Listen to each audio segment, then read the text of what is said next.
Steps are being taken to maximize the protection of civilians and the delivery of humanitarian aid. Mr. President, thank you again for being, during those tough times, with us, and we look very much forward to hearing from you. After your speech, we will have a conversation with my colleague, Borge Brende, the President of the World Economic Forum. Thank you.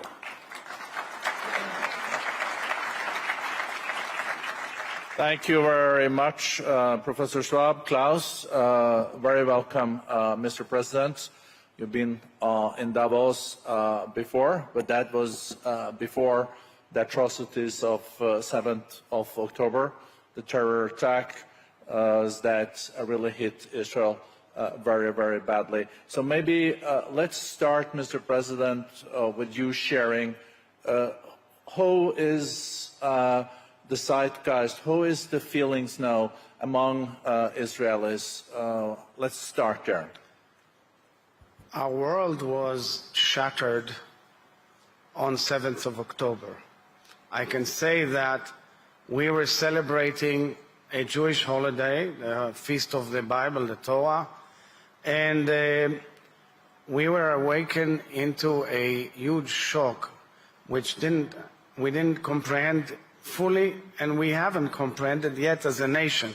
It was 6:30 in the morning, sirens all of a sudden blew up in the silence of the morning of a holiday where people are on vacation.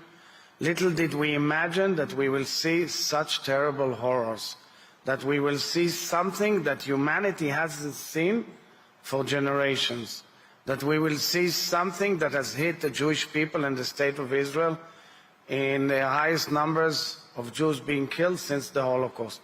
And these are the facts, meaning we have seen atrocities, barbarism, sadism, rape, chopping of heads, burning of families.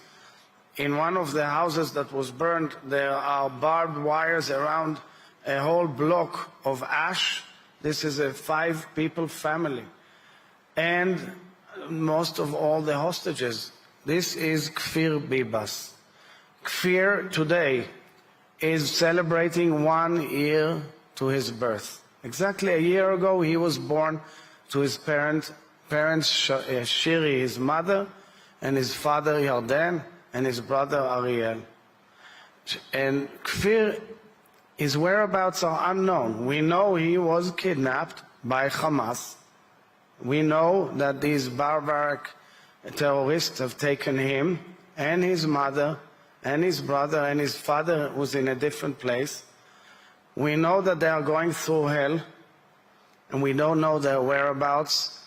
And the enemy, who supposedly advocates that he has a cause in life, is basically advocating jihadism, celebrating and glorifying terror, celebrating and glorifying the abduction of Kfir Bibas. And from here, this incredible world stage, I call upon the entire universe to work endlessly to free Kfir and all the hostages that are there, about 136 by now.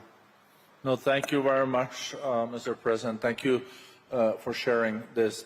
Also, as Professor Schwab said in his introduction to you, and I've known you also as a man of peace. You always been someone that has said that we need peace in the Middle East, and the war is still ongoing in Gaza. How do you see an end of this war? And also that's probably related to the situation for the hostages. There are 100 hostages probably left. No, yeah, we have 136 hostages who are there, including 4 from the 2014 war, including Muslims, including women, foreign nationals, young girls, older women, Holocaust survivors or connected to the Holocaust. So you have from 1-year-old to 85-year-old. People of peace, many of them were advocates of peace. Oded Lifshitz was a major advocate of peace. He would work in Gaza These communities were burned and ruined and brought to ashes were communities that advocated endlessly working for peace with the Palestinians. So if we look at on a bird's eye view of the war that we are seeing, it's not only between Israel and Hamas. I will deal with Israel and Hamas.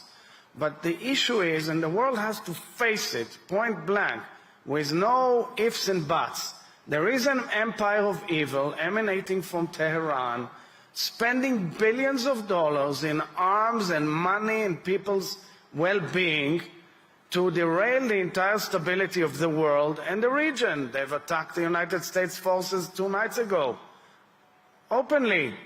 They have proxies all over the region, quietly lurking to undermine any peace process and any stability of the world. And that is exactly what we are seeing, and they have to be faced by a very strong coalition.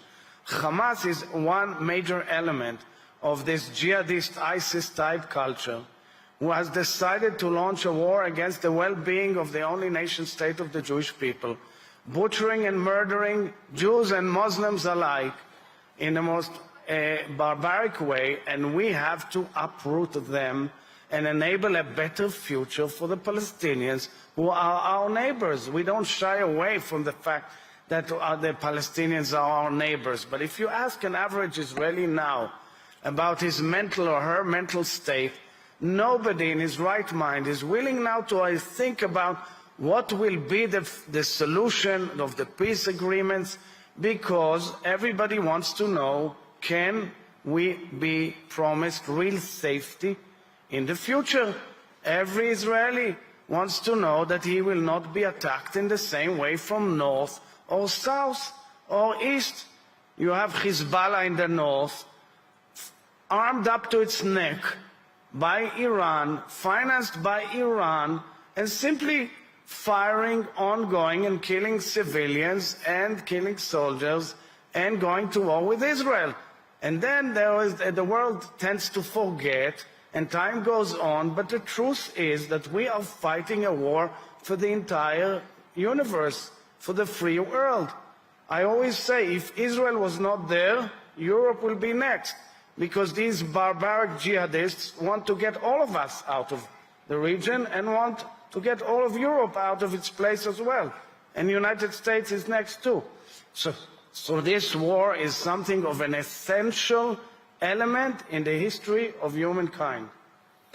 Mr. President, the war in Gaza has now gone on for 100 days. And I think Israel is not immune either to the international criticism on the humanitarian situation in Gaza. So there are 2 million people now living under very, very tough conditions. And many of them didn't support Hamas. So what is your message to those that are also now suffering because they didn't even support Hamas? So I have a message to all our neighbors, first of all, and especially to the Palestinians. I've been advocating and calling for peace with our neighbors for years. I said it in my speech in a joint session of Congress on the 19th of July, just before the war. Terror is the main impediment to moving towards peace. You cannot accept terror directly or indirectly. You cannot justify it. It has to be totally stopped and out of the question. And the problem is that there are societies, there are people, when they support Hamas, they support terror, simple barbaric terror against LGBTQ or against any other human being or against anyone who is Jewish, Israeli, or the like. This has to be a clear message to the world. Terror is unacceptable. Now we therefore went to war because we see a war machine of a humongous structure right in Gaza.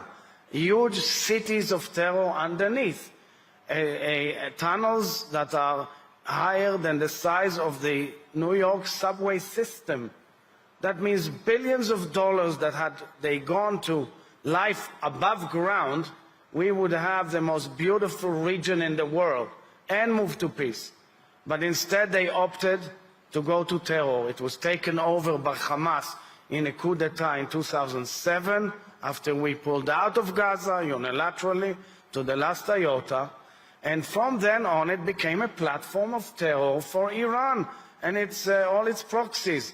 And from then on, we had thousands of missiles on our head.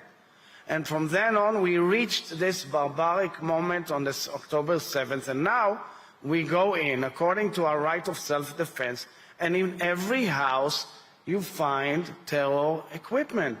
You pull up in a bedroom, you pull up the bed, you find a missile. A missile, hundreds of kilometers they can shoot. Everywhere you go, they can press a button and you have missiles on Israel, like we had this week. We pulled out from the center, we had missiles. So we have to understand, if we have the right to defend ourselves, it's an inherent right to go, catch the terrorists, clean up the houses, and bring back their citizens. That is what we are trying to do. I'm not shying away from the human tragedy in Gaza. And you want to know something? We care. We care. It is painful for us that our neighbors are suffering so much. But how else can we defend ourselves if our enemies decided to entrench themselves in an infrastructure of terror of unbelievable size and scope? It's a very complicated battle. Everywhere we go, in shops, in living rooms, in bedrooms, in schools. In schools, you see, we had even ISIS flags in schools and symbols I presented to the world. Hitler's book, Mein Kampf, in living rooms. And a recent brochure that we found is directive by Hamas, how to run summer camps for children, titled, you have to instill in them the values of jihadism and resistance, which means terror. So let's agree, if the world wants to keep the world order of post-World War II in a decent manner, it has to fight terror and support fighting terror.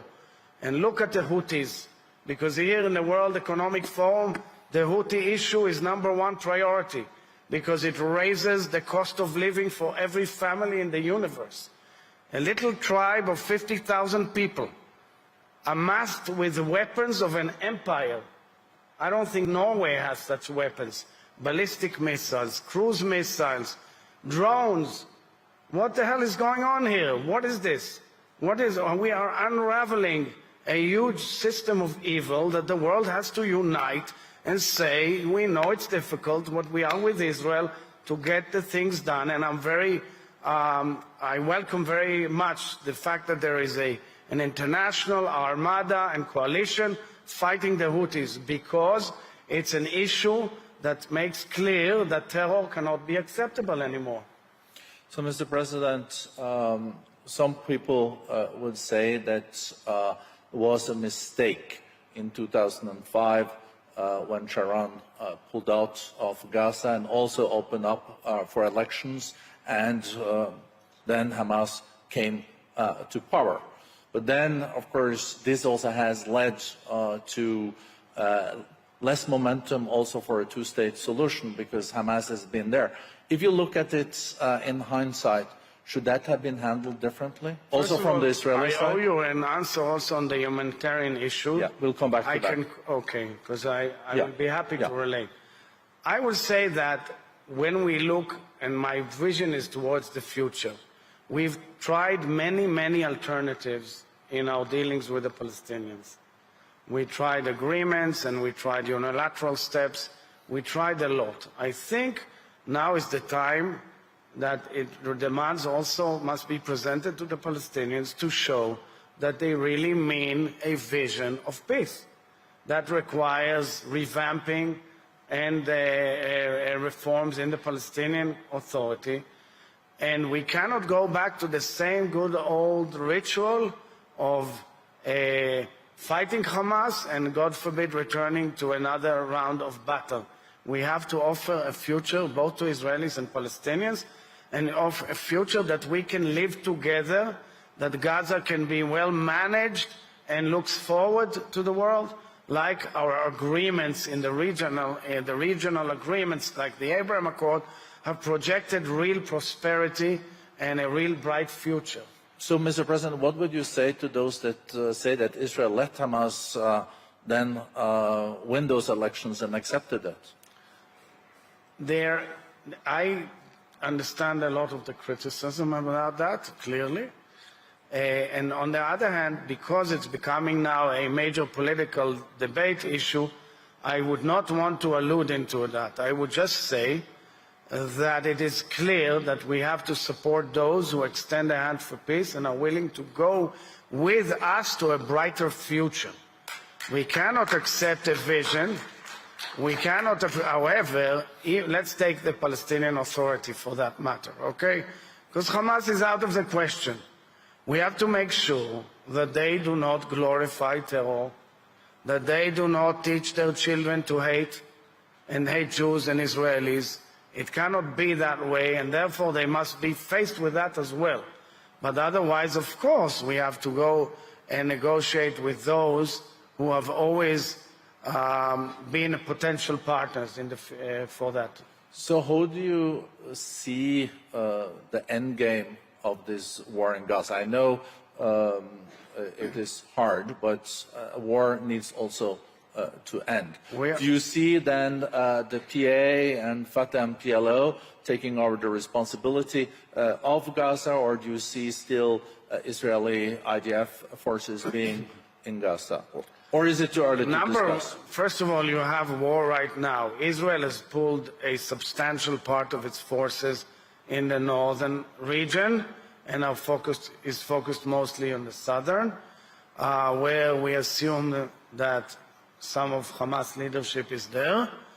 We should see a horizon of a coalition of nations who are willing to commit to rebuilding Gaza in a way that, number one, enables safety and well-being of Israel, number two, enables safety and well-being of the Palestinians, and brings a future, a different future to Gaza.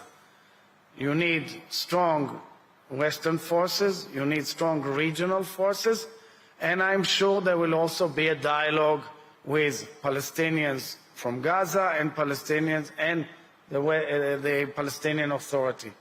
How is that cooked into a formula that makes sense is exactly the issue that's being discussed right now all over the world in very, very intimate and discussions. We all understand there has to be a vision, and I think part of it should be also going back to the normalization process of Israel and its neighbors in the region. I think it's part of a package, but that requires to support Israel's efforts to undermine the capabilities of Hamas, and it's still there. Mr. President, let's come back to the humanitarian situation, problems getting humanitarian support through the Rafah crossings. Right. The others are closed. You wanted to elaborate on that. Right. I think there is immediate need, urgent need for food, water, medicines, and of course, you also want to make sure that this comes to the civilians in Gaza, and it's they that benefit from that. So we are committed from day one to upgrading and assisting the humanitarian supply to Gaza as much as possible. First, let's remind our dear audience here that from day one, Israel, according to the rules of international humanitarian law, identified safe zones so that the citizens who are uninvolved can move there, so that we can go in and uproot the terror infrastructure that we are unraveling now in huge quantities. However, there are dire situations that need to be met naturally under war zones, and as such, from day one, we have committed to the entry of convoys of trucks carrying humanitarian aid. I myself went to the Nitzana crossing with the media to see how we are screening these trucks. Today we can screen up to 400 trucks a day. That means about 20,000 tons of goods a day. Unfortunately, from Nitzana, it has to go to Rafah and Kerem Shalom, which is another passage we've opened up despite the risk of terror there. Unfortunately, so far the international community did not manage to meet the ability to get to 400 trucks a day. Usually you're around 200 trucks a day. There was a peak last week of 315. We are doing our best to enable entry of huge quantities of humanitarian needs to Gaza. There are also about 6 field hospitals, 2 marine floating hospitals that we've enabled, water supply which we've enabled, including desalination project of the United Arab Emirates, who's been extremely helpful in the humanitarian situation as well. Now the big problem, apart from that, is how do you deliver the food, the supplies all around the Gaza Strip without being shot at, fired at. In one of the main routes or humanitarian routes underneath, we've unraveled huge tunnels of terror, so that was stopped, so we need an alternative route. And we are working on it closely with the United Nations and all the other agencies closely. I would also add that parallel to that, many Israelis are asking themselves in many debates, and correctly so, how come such huge humanitarian aid goes in and Kfir Bibas and all of the other hostages are not even getting any help at all in any way, form or manner. Now we are praying that the medication that is being supplied with France and Qatar and the international agencies and others in Gaza will reach them, but that's only the beginning. Israelis are asking themselves, how come the hostages are not getting anything? So I'm giving you interesting information that 2 days ago I've held an intimate, close meeting with representatives of the Red Cross in Israel and in the region who came to a meeting with families of hostages and hostages who have returned back to discuss the dire medical situation of the hostages, real dire medical situation, real danger, clear and present danger to our hostages. That meeting was very emotional, was very interesting. We went into in-depth discussion about the mechanism of how the Red Cross operates and how it can help under the limitations of this war zone and its ability to have a dialogue with all parties concerned. I hope it will enhance further the ability to help the hostages. It doesn't depend on us. We have a very cruel, sadistic enemy who has taken a decision to try to torture the Israeli national psyche as well as the hostages themselves. No, thank you, Mr. President, and I think the future of the hostages and their freeing is a key element also in ending the Gaza war. But by the way, it's an important comment. Clearly, the solution and the release of the hostages is a key element in this crisis. People must not forget it. Mr. President, we've known each other for decades, and I know you've always been also a man that has been advocating for peace. And you even have been advocating for a two-state solution when that was not the key topic in Israel.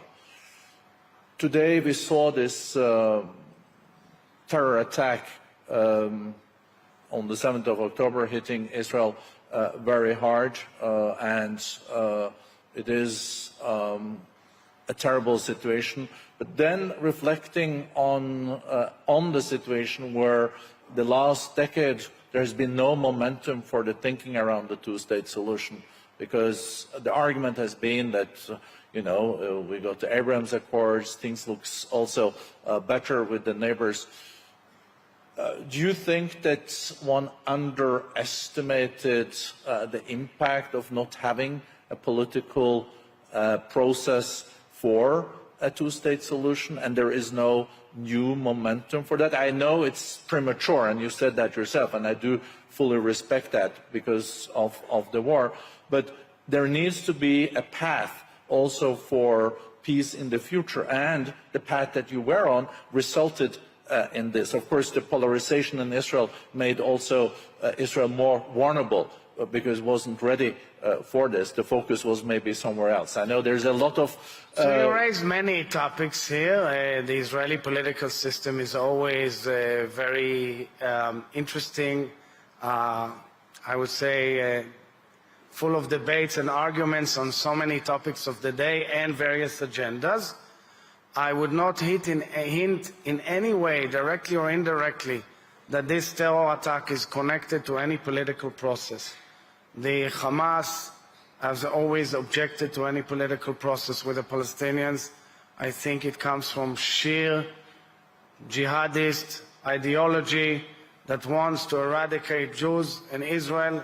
It's under their charter and it's under their belief, and perhaps at times we may have been naive enough to think that Hamas may tame itself or may change its course. It hasn't.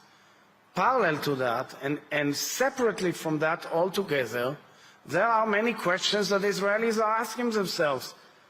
Are withdrawals justified? Did it prove itself? These are legitimate questions. Is it true? Is it really true that the paradigm is necessarily only withdrawal or pull-out or things like that? When you pull out, you get terror. That's what they saw. We pulled out of Gaza, we got terror. It's a paradigm that's clear. We got 10,000 missiles on our head from the moment we pulled out. There was terror before, but we have to admit there's terror afterwards. So these are questions that are legitimate to us. Nonetheless, looking for the big picture in the future, of course it's a must that we must work as hard as possible to find new ways and means to have a dialogue with our neighbors, the Palestinians, and offer a future. But for that, the basic question of every Israeli will be, especially after October 7th, what guarantees our well-being and safety? Yeah. This is a big thing. This is an emotional stage we're in. And I think that when nations come forward and say two-state solution, they have to first deal with a preliminary question, which is a core question for human beings. Are we offered real safety? What will be the safety? What's the outcome of any process? And can we guarantee safety for ourselves and our people? But Mr. And I must tell you, in the last 2 years before the October 7th, there was a huge wave of terror that the world ignored. And Michal and me, we went going to bereaving families who have suffered horrible terror attacks, and nobody gave a damn in the world. So we have to understand, that's why I'm saying, guys, terror is off. The world has to fight terror with no mercy in order to hope, to bring real hope for the future. Well, thank you, Mr. President. Some would also argue then that it was the situation, the lack of process that led also to this. At least it is a fact that it took place. So it needs to be a different situation moving forward. You're saying Hamas cannot be a part of it. But there were also warnings from Ramallah and the PA to let Hamas then be conducting the leadership in Gaza, of course. But let me then go to the Arab... There's a question why the PA never wanted to make an effort to get back to Gaza, but we can argue about it for a long time. But, of course, Israel cannot be in a situation, you're saying, where there can be, again, missiles and terror being coming from Gaza, and also, of course, not from the West Bank. But looking then at how can security be guaranteed in the future, because it wasn't guaranteed in what we had, it wasn't perfect either, and now you have to look into the future. And the Arab Peace Plan was saying, when it was launched, that all the Arab countries would then recognize Israel, and they would also contribute to a situation where they can guarantee that there were no terror and the security of Israel. Is that something that the regional context and also supported by the US and the EU that you will contemplate after this? Is that the way to move forward? So the regional context is an axis for development and progress. It's an axis for a better horizon for all parties concerned. And clearly the Saudi option as part of it, as the whole normalization process, is a key to the ability to exit from the war into a new horizon. It's still delicate, it's fragile, it will take a long time, but I think that it is actually an opportunity to move forward in the region toward a better future. I view that as a very important development. I encourage all parties who are discussing the option of normalization with Saudi Arabia. I believe it is a game changer, and it follows suit with the courage of nations such as Egypt, Jordan, and the Abraham Accords nations such as the United Arab Emirates, Morocco, the Kingdom of Morocco, and the Kingdom of Bahrain. It will mean a world change. And let me add that actually the trajectory before October 7th was the vision that was presented by President Biden at the G20 summit, which is the corridor, the connectivity between Israel and India, which means a connectivity between Europe and the South China Sea, which means connectivity between the United States and Australia through a different path, which is not the Pacific. This is the grand vision. That vision has been derailed by an empire of evil and will go back, undoubtedly in my mind, because of the desire of nations to move to peace. We are a peace-loving nation. We want to get to peace. Israelis are striving for peace. We care for our neighbors, but we are not willing to be attacked, and we want to preserve the well-being and safety of our nation. Mr. President, this shows also perspective for peace and reconciliation in the future, and I think you always been a leader that has been arguing for this. But do you think there will be a majority in Israel, in the Knesset, that will share this vision when this war is over? I think that it is for the Israelis to decide, because our nation is a democratic nation with strong pillars of democracy, and the spirit of debate is very strong, and these are legitimate debates. 24/7 we are immersed in this tragedy and in the debate as to how to exit from it. What should be the solution? We understand that the particles of the solution are complicated. You are dealing with many political clocks and considerations of nations. But I say from the onset, the basic values of Israel are peace and security. We have to answer both, and I think that the Israeli public has always shown its maturity when they know that they get something for real. Israelis lost trust in the peace processes because they could see that terror is glorified by our neighbors. It's a key element in the discussion. You cannot shy away from it. And on the other hand, we are, of course, not shying away from the fact that there are 5 million Palestinians, and we will have to find ways and means to deal with the issue and get to a future. But first and foremost, for that, in order to change the atmosphere, we need to get the hostages back, we need to prevent terror from recurring, and we should move on a trajectory of normalization in the region. And in the middle of this, South Africa brings Israel into the International Court of Justice in Hague. What is your reaction to that? So South Africa is outrageous in its behavior. Its attacks on Israel are outrageous. They basically support the atrocities and barbarism that we have seen on October 7th. They are supporting the sexual gender-based violence that we have seen, and we are calling upon the entire universe to take action on that. They are supporting the barbaric, sadistic attacks on innocent civilians, violating a recognized international boundary. And it's a game of hypocrisy that South Africa is using the Convention Against Genocide, which was brought and enacted by the International Family of Nations following the worst atrocity of humankind, which is the Holocaust against the Jews in World War II, against the State of Israel, which is a nation state of the Jewish people defending itself under international law. I hope, and we all hope, that our case was heard well by the justices of the International Court of Justice in The Hague. Israel presented an in-depth and a very eloquent and convincing case, and I hope that our case will be heard loud and clear and decisions will follow suit. And I call upon the entire international community to stand with Israel and reject this claim. Thank you, Mr. President.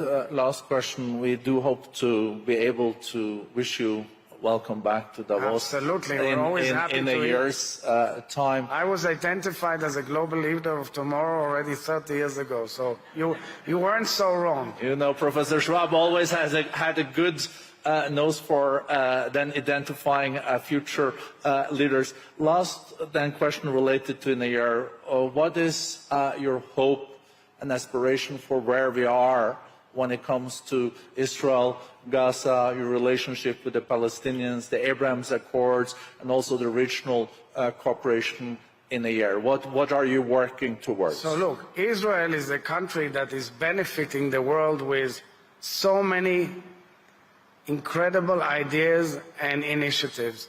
There in the crowd, there are people here who have brought forward the most incredible inventions and innovations, doing good and helping people. I will tell you a story. Last year in Purim, it's like the Halloween of the Jewish people. In the celebration of Purim, Michal and I went to a Shaarei Tzedek hospital in Jerusalem, to the children's nephrology department, and we go in, and in the corridors there are little rooms, and we go into each room.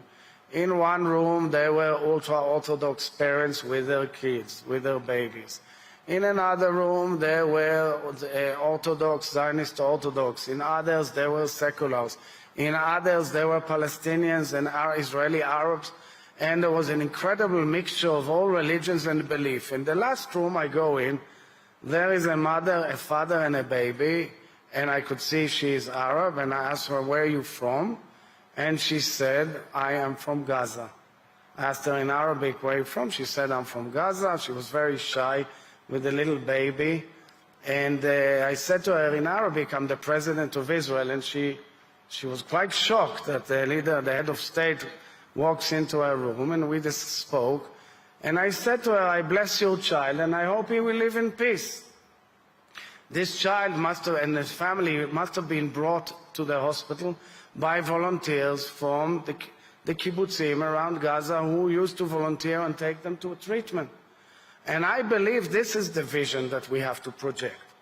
People want to live together, and they want to live in peace.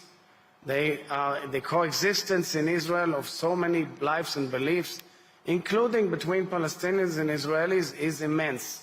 But we cannot allow forces of evil who want to ruin this vision and want to drive us into the abyss.